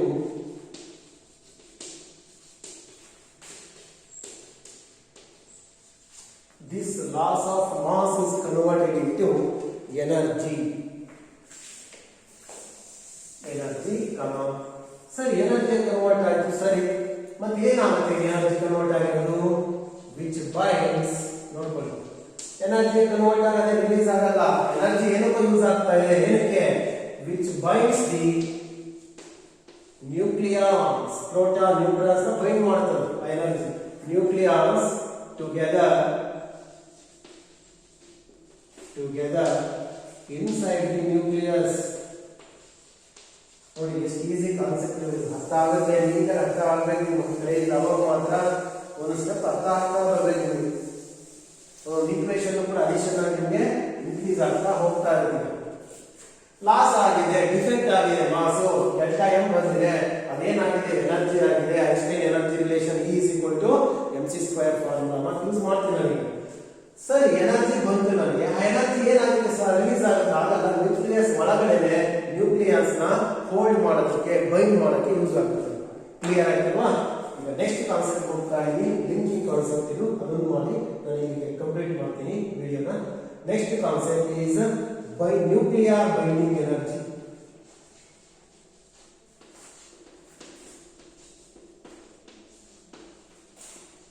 ಈ chapter important ಇದು. ಡೆಲ್ಟಾ ಇ ಸಿಂಬಲ್, ಇದಕ್ಕೆ ಇನ್ನೊಂದು name ಇದೆ, that is also called separation energy.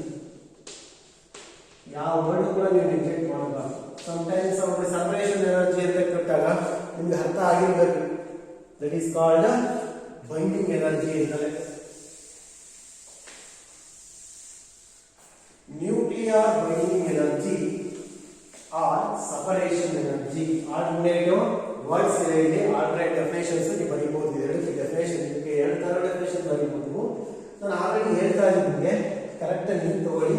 ನಮ್ಗೆ ಯಾವುದೋ ಒಂದು nucleus formation ಆಗಬೇಕಾದ್ರೆ delta M ಇದ್ದೇ ಇರುತ್ತೆ. ಮಾಸ್ ಲಾಸ್ ಆಗಿರುತ್ತೆ, ಮಾಸ್ ಅಲ್ಲಿ ವೇರಿಯೇಷನ್ ಡಿಕ್ರೀಸ್ ಆಗಿರುತ್ತೆ ಮಾಸ್. ಆ ಡಿಕ್ರೀಸ್ ಆಗಿರೋದು ಏನಾಗಿರುತ್ತೆ ಅಂತ ಹೇಳ್ತಾ ಇದ್ದೀವಿ ನಾವು, ಬೈಂಡಿಂಗ್ ಎನರ್ಜಿ ಕನ್ವರ್ಟ್ ಆಗುತ್ತೆ ಅಂತ ಹೇಳ್ತಾ ಇದ್ದೀವಿ. ನ್ಯೂಕ್ಲಿಯರ್ ಎನರ್ಜಿ ಅಂತ ಹೇಳಿದಲ್ಲ, nuclear energy binding energy conversion ಆಗುತ್ತೆ. ಬೈಂಡಿಂಗ್ ಎನರ್ಜಿ ಕೆಲಸ ಏನು sir? Bind the nucleus within the nucleus. ನಾನು ಹೇಳಿದ್ನಲ್ಲ, ಕಂಟಿನ್ಯೂ ಮಾಡಿ ಅಷ್ಟೇ, ಏನಲ್ಲ. ಈಗ ಬೈಂಡಿಂಗ್ ಎನರ್ಜಿ ಕ್ಯಾಲ್ಕುಲೇಟ್ ಮಾಡೋ ಫಾರ್ಮುಲಾ ಎಷ್ಟು ಬೇಕು? ಜನರಲ್ ನೀವೇ ಥಿಂಕ್ ಮಾಡಿ. What is meant by nuclear binding energy? ಏನ್ ಬರೀತೀರಾ? Nuclear binding energy is the energy which binds the nucleus together inside the nucleus. ಒಂದು ನ್ಯೂಕ್ಲಿಯಸ್ ಒಳಗೆ ಎಷ್ಟೋ ಪ್ರೋಟಾನ್ಸ್ ಎಷ್ಟೋ ನ್ಯೂಟ್ರಾನ್ಸ್ ಇದೆ. ಎಕ್ಸಾಂಪಲ್ 11 ಪ್ರೋಟಾನ್ಸ್ 12 ನ್ಯೂಟ್ರಾನ್ಸ್ ಇದೆ. ಅವೆಲ್ಲವೂ ಕೂಡ ಒಂದಕ್ಕೊಂದು ಹೋಲ್ಡ್ ಆಗಬೇಕು, ಬೈಂಡ್ ಆಗಬೇಕು ಅಂದ್ರೆ ಸುಮ್ಮನೆ ಆಗಲ್ಲ. ಅದಕ್ಕೆ ಏನ್ ಬೇಕು? ಎನರ್ಜಿ ಬೇಕು. ಆ ಎನರ್ಜಿ ನಾವು ಕೊಡ್ತೀವ? ಕೊಡಲ್ಲ. ಯಾರಿಂದ ಬಂದಿರುತ್ತೆ ಎನರ್ಜಿ? ಮಾಸ್ ಡಿಫೆಕ್ಟ್ ಇಂದ. ನೋಡಿ, ಮಾಸ್ ಕಡಿಮೆ ಆಗುತ್ತೆ, ಕಡಿಮೆ ಆಗಿರೋ ಮಾಸ್ ಎನರ್ಜಿ ಆಗುತ್ತೆ. ಆ ಎನರ್ಜಿ ಏನು ಯೂಸ್ ಆಯ್ತು? ಬೈಂಡಿಂಗ್ ಎನರ್ಜಿ ಯೂಸ್ ಆಯ್ತು. ಅದನ್ನ ಹೇಳ್ತಾ ಇದ್ದಾರೆ.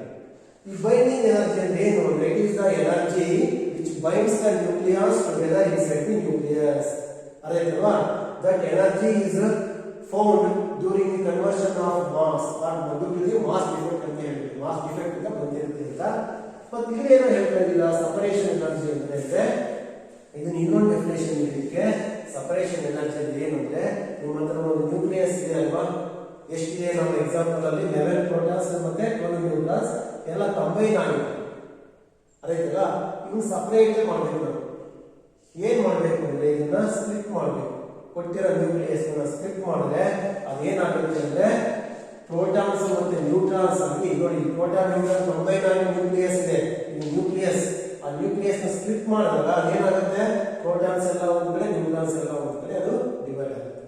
ಸುಮ್ಮನೆ ಆಗಲ್ಲ. ಅದಕ್ಕೆ ಏನ್ ಬೇಕು? ಎನರ್ಜಿ ಬೇಕು. ಆ ಎನರ್ಜಿನೇ binding energy or separation energy. ಅಲ್ಲಿಗೆ ನಮಗೆ ಬೈಂಡಿಂಗ್ ಎನರ್ಜಿ ಮತ್ತು ಸಪರೇಷನ್ ಎನರ್ಜಿ ಅನ್ನೋದು ಒಂದೇ. ಎಕ್ಸಾಂಪಲ್, ನಮ್ಮ ಹತ್ರ 11 ಪ್ರೋಟಾನ್ಸ್ ಮತ್ತೆ 12 ನ್ಯೂಟ್ರಾನ್ಸ್ ಇದೆ. ಇವೆಲ್ಲವನ್ನು ಕಂಬೈನ್ ಮಾಡೋಕೆ ನಮಗೆ 2 MeV, ಸುಮ್ಮನೆ ಹೇಳ್ತಾರೆ 2 ಮೆಗಾ ಎಲೆಕ್ಟ್ರಾನ್ ವೋಲ್ಟ್ ಬೇಕಾಯ್ತು. 11 ಪ್ರೋಟಾನ್ಸ್ ಅಂಡ್ 12 ನ್ಯೂಟ್ರಾನ್ಸ್ ಕಂಬೈನ್ ಮಾಡೋಕೆ ಎಷ್ಟು ಬೇಕಾಯ್ತು? 2 ಮೆಗಾ ಎಲೆಕ್ಟ್ರಾನ್ ವೋಲ್ಟ್ ಎನರ್ಜಿ ಬೇಕಾಯ್ತು. ಈಗ ನಮ್ಮ ಕಡೆ ನ್ಯೂಕ್ಲಿಯಸ್ ಇದೆ, ಆಲ್ರೆಡಿ ಫಾರ್ಮೇಷನ್ ಆಗಿದೆ. 12 ನ್ಯೂಟ್ರಾನ್ಸ್ ಅಂಡ್ 11 ಪ್ರೋಟಾನ್ಸ್ ಇಂದ ಇದು ಮತ್ತೆ ಸ್ಪ್ಲಿಟ್ ಮಾಡಬೇಕು. ನಾವು ಎಲ್ಲವನ್ನು ಹೋಲ್ಡ್ ಮಾಡಿದ್ದೀನಲ್ಲ, ಈಗ ಮತ್ತೆ ಎಲ್ಲವನ್ನು ಸ್ಪ್ಲಿಟ್ ಮಾಡಬೇಕು, ಸಪರೇಟ್ ಮಾಡಬೇಕು ಅಂದ್ರೆ ಮತ್ತೆ ನನಗೆ ಎನರ್ಜಿ ಎಷ್ಟು ಗೊತ್ತಾ? ಅಷ್ಟೇ ಬೇಕು. ಅಲ್ಲಿಗೆ ಬೈಂಡಿಂಗ್ ಎನರ್ಜಿ ಅಂದ್ರೆ ಒಂದೇ, ಸಪರೇಷನ್ ಎನರ್ಜಿ ಅಂದ್ರೆ ಒಂದೇ. ನ್ಯೂಕ್ಲಿಯಸ್ ನ ಕಂಬೈನ್ ಬೈಂಡ್ ಮಾಡಕ್ಕೆ ಎಷ್ಟು ಎನರ್ಜಿ ಬೇಕು? ಅವನ್ನ ನ್ಯೂಕ್ಲಿಯಸ್ ಇಂದ ಹೊರಗಡೆ ತೆಗೆಯಕ್ಕೆ, ಸಪರೇಟ್ ಮಾಡಕ್ಕೆ ಅಷ್ಟೇ ಎನರ್ಜಿ ಬೇಕು. ಅದಕ್ಕೆ ನೀವು ಆಲ್ಟರ್ನೇಟ್ ಡೆಫಿನೇಷನ್ಸ್ ಕೇಳಿದಾಗ ಯೋಚನೆ ಮಾಡಿ ಬರೀರಿ. ಕ್ಲಿಯರ್ ಆಯ್ತಲ್ವಾ? ನನ್ನ ಹತ್ರ ಇರೋ ಪ್ರೋಟಾನ್ ನ್ಯೂಟ್ರಾನ್ ಆಡ್ ಮಾಡಕ್ಕೆ ಎಷ್ಟು ಎನರ್ಜಿ ಬೇಕೋ ಅಷ್ಟೇ ಪ್ರೋಟಾನ್ ಅಷ್ಟೇ ನ್ಯೂಟ್ರಾನ್ ನ್ಯೂಕ್ಲಿಯಸ್ ಇಂದ ಹೊರಗಡೆ ತೆಗಿಬೇಕು ಅಂದ್ರೆ ಅಷ್ಟೇ ಎನರ್ಜಿ ಬೇಕಾಗಿರುತ್ತೆ. ಅದಕ್ಕೆ ಬೈಂಡಿಂಗ್ ಎನರ್ಜಿನ ಸಪರೇಷನ್ ಎನರ್ಜಿ ಅಂತಲೂ ನಾವು ಹೇಳ್ಬೋದು. ನಿಮ್ಗೆ ಯಾವ ಡೆಫಿನೇಷನ್ ಕೇಳಿದ್ರು ಕೂಡ ಕನ್ಫ್ಯೂಸ್ ಆಗ್ಬಾರ್ದು. ಕ್ಲಿಯರ್ ಆಗ್ತಾ ಇಲ್ವಾ? ಅದಕ್ಕೆ ಬೈಂಡಿಂಗ್ ಎನರ್ಜಿ ಡೆಫಿನೇಷನ್ ಬರ್ಕೊಳ್ಳಿ. ಸಪರೇಷನ್ ಎನರ್ಜಿ ಅಂತ ಯಾಕೆ ಕರಿತೀವಿ ಅಂತ ನೀವು ಬರ್ಕೋಬಹುದು. ಬರ್ಕೊಳ್ಳಿ. The energy, right only definition for binding energy ಅಂದ್ರೆ ನ್ಯೂಕ್ಲಿಯರ್ ಬೈಂಡಿಂಗ್ ಎನರ್ಜಿಗೆ ನೀವು ಡೆಫಿನೇಷನ್ ಬರ್ಕೊಂತಾ ಇದ್ದೀರಾ. The energy which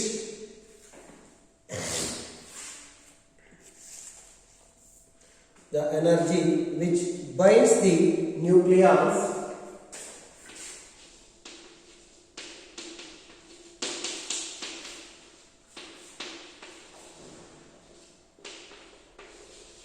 the energy which binds the nucleus together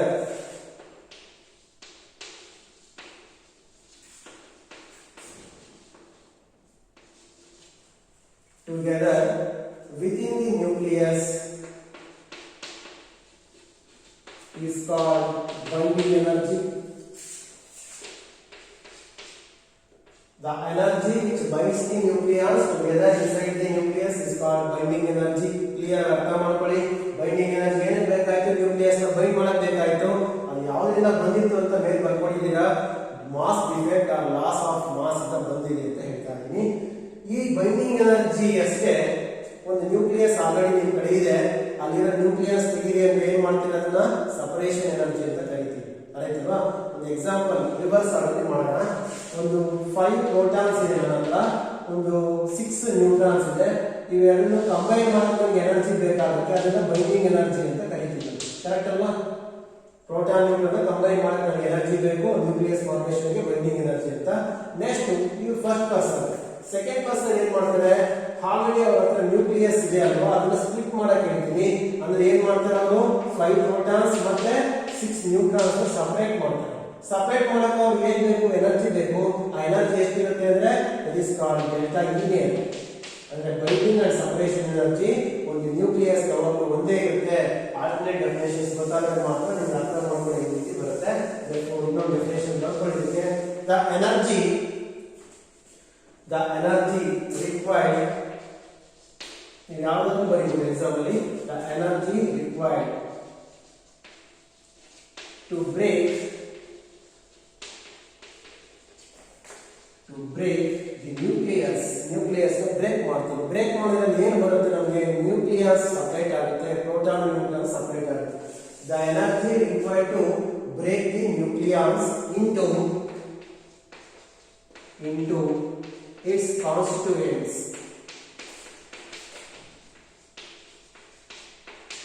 is called binding energy or separation energy. ಯಾವುದಾದ್ರೂ ಹೇಳ್ಬೋದು, ಬಟ್ ಈ ಸೂಟೇಬಲ್ ವರ್ಡ್ ಸಪರೇಷನ್ ಎನರ್ಜಿ. ಅಲ್ಲಿ ನಿಮ್ಗೆ clear ಆಗಿ binding energy, separation energy ಬೇರೆ ಬೇರೆ ಅಲ್ಲ, ಇದು ಒಂದೇನೆ. ಒಂದು ನ್ಯೂಕ್ಲಿಯಸ್ ಬೈಂಡಿಂಗ್ ಎನರ್ಜಿ ಎಷ್ಟು ಬೇಕೋ ಸಪರೇಷನ್ ಎನರ್ಜಿ ಅಷ್ಟೇ ಬೇಕಾಗಿರುತ್ತೆ. ಆಲ್ಟರ್ನೇಟ್ ಡೆಫಿನೇಷನ್ ಅರ್ಥ ಆದ್ರೆ ಮಾತ್ರ ನಿಮ್ಗೆ ಗೊತ್ತಾಗುತ್ತೆ. ಕ್ಲಿಯರ್ ಒಂದು ಇಮ್ಯಾಜಿನೇಷನ್ ಇರಬೇಕು ಮೈಂಡ್ ಅಲ್ಲಿ. ಬೈಂಡಿಂಗ್ ಅಂಡ್ ಸಪರೇಷನ್ ಎನರ್ಜಿ ಅಂದ್ರೆ ಯಾವ ತರ ನೀವು ಅರ್ಥ ಮಾಡ್ಕೋಬೇಕು ಅಂತ. ಆಯ್ತಾ? ಇಲ್ಲಿ ಇಕ್ವೇಶನ್ ಬರೆಸ್ತೀನಿ, ಇದನ್ನ 100% ನೀವು ಯೂಸ್ ಮಾಡೇ ಮಾಡ್ತೀರಿ ಪ್ರಾಬ್ಲಮ್ಸ್ ಅಲ್ಲಿ. ಕ್ಲಿಯರ್ ಆಯ್ತಲ್ಲ? ಲಾಸ್ಟ್ ಒಂದು ಇಕ್ವೇಶನ್ಸ್ ಬರ್ಕೊಂಡ್ರಿ, ಪಾಯಿಂಟ್ ಮಾಡ್ಕೊಳ್ಳಿ. If the mass defect delta m is in kilogram, ನಾವು ಯಾವುದೋ ಒಂದು ಕ್ಯಾಲ್ಕುಲೇಷನ್ ಅಲ್ಲಿ ಮಾಸ್ ಕೊಟ್ಟಿರ್ತೀವಿ, ಕಿಲೋಗ್ರಾಮ್ ಕೊಟ್ಟಿರ್ತೀವಿ. then binding energy delta E, ಬಹಳ ಇಂಪಾರ್ಟೆಂಟ್. ನೀವು ಐನ್ಸ್ಟೈನ್ ಈಕ್ವೇಶನ್ ಅಷ್ಟಿದೆ, ಬೇರೆ ಅಲ್ಲ, ಕರೆಕ್ಟ್ ಅರ್ಥ ಮಾಡ್ಕೊಳ್ಳಿ. ಮಾಸ್ ನಾವು ಕಿಲೋಗ್ರಾಮ್ ಅಲ್ಲಿ ಕೊಟ್ಟಾಗ ಎನರ್ಜಿ SI ಯೂನಿಟ್ ಅಲ್ಲಿ ಬರುತ್ತೆ. ಅದು ಯಾವ್ದ್ರಲ್ಲಿ ಬರುತ್ತೆ? ಜೌಲ್. ಯಾವ formula sir? That is mc². Delta m ತಗೊಂಡ್ಬಿಡಿ into c², the unit is joule. ಬಹಳ ಇಂಪಾರ್ಟೆಂಟ್. ಮಾಸ್ ನ ಕಿಲೋಗ್ರಾಮ್ ಅಲ್ಲಿ ಕೊಟ್ಟಾಗ ನಮಗೆ ಎನರ್ಜಿ ಜೌಲ್ ಅಲ್ಲೇ ಬರುತ್ತೆ. ಗೊತ್ತಿರೋದೇ ನಿಮಗೆ ಕಾನ್ಸೆಪ್ಟ್. SI ಯೂನಿಟ್ ಅಲ್ಲಿ ನಮಗೆ ಆನ್ಸರ್ ಸಿಗ್ತದೆ. ಇದೇ ಕಷ್ಟ ಅಲ್ಲ ಸರ್ ಬಂದಾಗೆ. ನೆಕ್ಸ್ಟ್ ಇನ್ನೊಂದು ಇದೆಯಲ್ಲ, ಆ ಕಂಪ್ಯಾರಿಸನ್ ಗೊತ್ತಾಗ್ತದೆ. Last one, if the delta m ಅಂದ್ರೆ ಮಾಸ್ ಡಿಫೆಕ್ಟ್ ಈಸ್ ಇನ್, ಬಹಳ ಕಡಿಮೆ ಮಾಸ್ ಇದೆ. ನಾವು ಯಾವ್ದು ಹೇಳ್ತೀವಿ, ಒಂದು ನ್ಯೂಕ್ಲಿಯಸ್ ಮಾಸ್ ಅಥವಾ ಒಂದು ಪ್ರೋಟಾನ್ ಮಾಸ್, ಒಂದು ನ್ಯೂಟ್ರಾನ್ ಮಾಸ್ ಅಂದ್ರೆ ಬಹಳ ಕಡಿಮೆ ಆಗುತ್ತೆ. ನಾನು ಹೇಳ್ತಾರೆ ಯಾವ್ದು ಹೇಳ್ತೀರಾ, AMU, ಅದನ್ನ ಸಿಂಬಲ್ U ಅಂತ ಹೇಳ್ತೀನಿ. ಎರಡು ಇದೆ ನಿಮ್ಮ ಹತ್ರ. If the mass is in AMU, atomic mass unit ಅಲ್ಲಿ ನಾನು ಎಕ್ಸ್ಪ್ರೆಸ್ ಮಾಡ್ತಾ ಇದ್ದೀನಿ ಮಾಸ್ ನ. ಅಂತ ಟೈಮ್ ಅಲ್ಲಿ ನೀವು ಯಾವ ಫಾರ್ಮುಲಾ ಯೂಸ್ ಮಾಡ್ತೀರಾ ಬೈಂಡಿಂಗ್ ಎನರ್ಜಿಗೆ? then the binding energy is equal to, ಬಹಳ ಇಂಪಾರ್ಟೆಂಟ್, ಡೆಲ್ಟಾ m ಮಾಸ್ ಬರೀಬೇಕು, ಬಟ್ ಸಿ ಬರೆಯಲ್ಲ ಇಲ್ಲಿ. ಬಹಳ ಸ್ಟ್ಯಾಂಡರ್ಡ್ ಆಗಿ ಒಂದು ಇಕ್ವೇಶನ್ ಇದೆ, ಅದಕ್ಕೆ ಯೂಸ್ ಮಾಡಿ 931 ಯೂನಿಟ್. ಬಹಳ ಇಂಪಾರ್ಟೆಂಟ್. ಮೆಗಾ ಎಲೆಕ್ಟ್ರಾನ್ ವೋಲ್ಟ್ ನೀವು ನೆಗ್ಲೆಕ್ಟ್ ಮಾಡೋದಿಲ್ಲ ಯಾವುದು. ಇಲ್ಲಿ ಜೌಲಲ್ಲಿ ಬಂದಿದೆ, ಮಾಸ್ ಕೆಜಿಯಲ್ಲಿ ಇರೋದ್ರಿಂದ mega electron volt 10⁻⁶ electron volt mega electron volt ಬರ್ತಾ ಇದೆ. ನೀವು 931 ಇಂದ ಮಲ್ಟಿಪ್ಲೈ ಮಾಡಬೇಕಾಗಿರುತ್ತೆ. ಮಾಸ್ ನ ಕರೆಕ್ಟ್ ಆಗಿ ನೀವು ಕ್ಯಾಚ್ ಮಾಡಬೇಕು. ನಾನು ಮಾಸ್ ಕೆಜಿಯಲ್ಲಿ ಕೊಟ್ಟರೆ ಫಸ್ಟ್ ಫಾರ್ಮುಲಾ ಯೂಸ್ ಮಾಡಿ, ಮಾಸ್ ನ ನಾನು AMU ಅಲ್ಲಿ ಕೊಟ್ಟರೆ ಆ ಸೆಕೆಂಡ್ ಫಾರ್ಮುಲಾ ಯೂಸ್ ಮಾಡಿ ನೀವು ಡೈರೆಕ್ಟ್ ತಗೋಬಹುದು. ಎಕ್ಸಾಮ್ ಅಲ್ಲಿ ಮಾಸ್ ಯಾಕೆ ಕೊಡ್ತಾರ ಅದರ ಮೇಲೆ ನೀವು ಎನರ್ಜಿ ಎಕ್ಸ್ಪ್ರೆಸ್ ಫಾರ್ಮುಲಾನ ಯೂಸ್ ಮಾಡ್ಕೋಬಹುದು.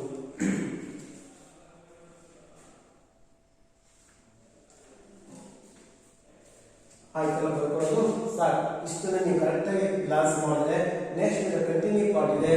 ಬರೀ ನೀವು ಮಾಸ್ ಡಿಫೆಕ್ಟ್ ಬೈಂಡಿಂಗ್ ಎನರ್ಜಿ ಬಗ್ಗೆ ಡಿಸ್ಕಷನ್ ಮಾಡಿದ್ರಲ್ವಾ, binding energy for mass number ಅಂತ ಬರುತ್ತೆ.